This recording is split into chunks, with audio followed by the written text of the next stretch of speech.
Assalamualaikum warahmatullahi wabarakatuh. Alhamdulillah, alhamdulillahi rabbil alamin. Wa bihi nasta'inu ala umurid dunya waddin.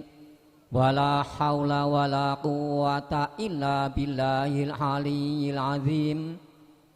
Assalatu wassalamu ala sayyidil anbiya'i wal mursalin wa ala alihi wa sahbihi wa tabi'ina ajma'in amma ba'du.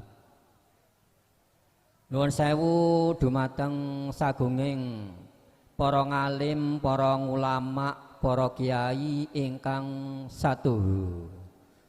Kinabekten dumateng sagunging para pinisepuh dalah sesepuh tuwin para pepunden ingkang dahat pinundi dumateng sagunging pangombyonging temanten kakung ingkang mijil saking dusun Kempong desa Podo Dadi Karanganyar Pekalongan ingkang satuhu kinurmatan dumateng sagunging para rawuh, para tamu undangan ingkang minulya.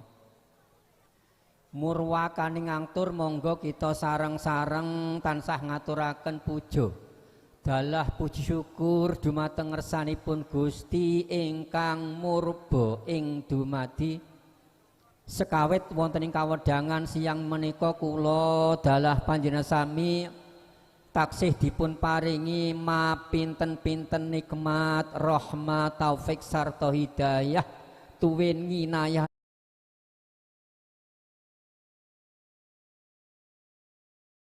pun ing sahingga kula dalah panjenengan sami saged makempal manunggal silaturahim wonten menika majelis nuwun inggih wonten dalemipun Bapak Sunarto dalah Ibu Parni kanthi kawontenan sehat wal ngafiyah wilujeng selamet kalis ing sambikala.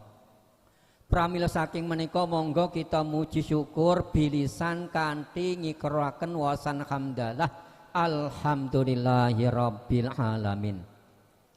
Allahumma sholli ala sayyidina Muhammadi wa ala ali sayyidina Muhammad.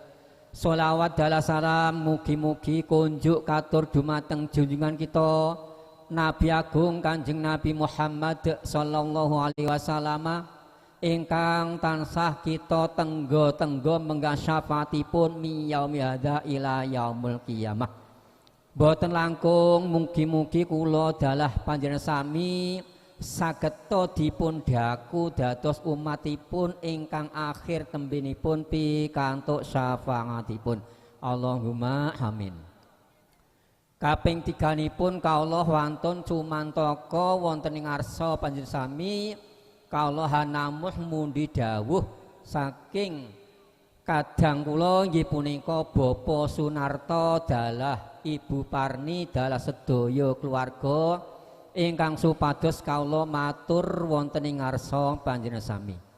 Sepindah Bapak Sunarto dalah sedaya keluarga ngaturaken wilujeng rawuh, wilujeng lenggah, ugi matur suwun sanget rawuh panjenengan sami.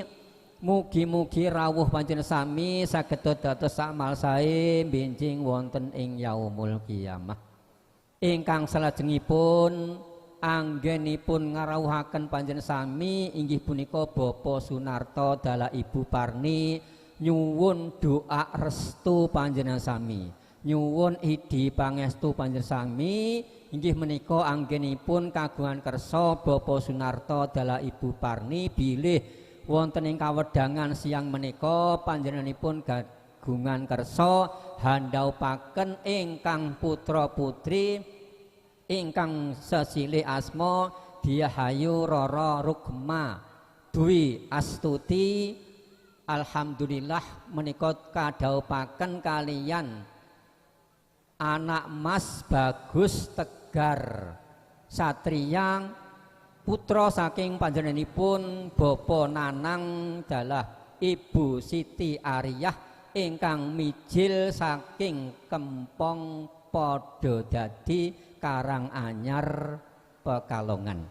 Alhamdulillah kanthi doa restu panjenengan sami jawabipun temanten sampun kalampah kanthi lulus raharja kalis ing sambikala. Mugi-mugi temanten kekalih saged dados keluarga ingkang bagya mulya, keluarga ingkang ayem tentrem, keluarga ingkang sakinah mawaddah warahmah, ingkang tansah pikantuk ridho saking Allah Subhanahu wa taala. Kaping kalihipun boten kata lumpen Bapak Sunarto dalah Ibu Parni hangaturaken agunging panuwun ingkang tanpa pepindhan katur dumateng para sanak kadang tangga tepalih muda-mudi ingkang sampun sayek saeka kapti paring sabiyantu panyumbang ingkang awujud menapa kemawon sami ugi ingkang awujud arta bondo tenaga iguh partikel ingkang sedaya kala wanguhan namung kangge nyekapi dhateng kabetahanipun Bapak Sunarto dalah sedaya keluarga. Pramila saking menika lumantar kawula Bapak Sunarto mboten saged nyaosi piwales menapa-menapa sagedipun hanamung hang dedonga mugi-mugi akmal panjenengan sedaya menika saged dipun tampi wonten ngersanipun Allah Subhanahu wa taala ingkang akhiripun pikantuk piwales ganjaran kanthi tikel matikel Allahumma amin. Ingkang salajengipun Bapak Sunarto dalah Ibu Parni ugi nyuwun papunten ingkang saageng-agengipun awit menapa Bapak Sunarto dalah sedaya keluarga boten saged nyaosi palenggahan pasugatan unjukan otedaharan ingkang saged nuju prana dumateng penggalih panjenengan sami sagedipun hanamung kados mekaten pramila sepindah malih nyuwun papunten ingkang saageng-agengipun. Ingkang salajengipun nggih punika kawula ugi kadhawuhan ingkang supados nampi pasrahipun temanten ingkang sampun dipun pasrahaken kala wau kalian Bapak Slamet ingkang mijil saking Pekalongan pramila kawula minangka sesulih atur saking Bapak Sunarto dalah Ibu Parni dalah sedaya keluarga temanten kakung kawula tampi kanthi asta kalih saha kanthi suka serenaning malah nggih mugi-mugi temanten kakung saged kraos dumunung mapan wonten ing Bali Wisma mriki ing sahingga wonten ing dusun Getas mriki saged mujudaken keluarga ingkang bagya mulya, keluarga ingkang ayem tentrem sakinah mawaddah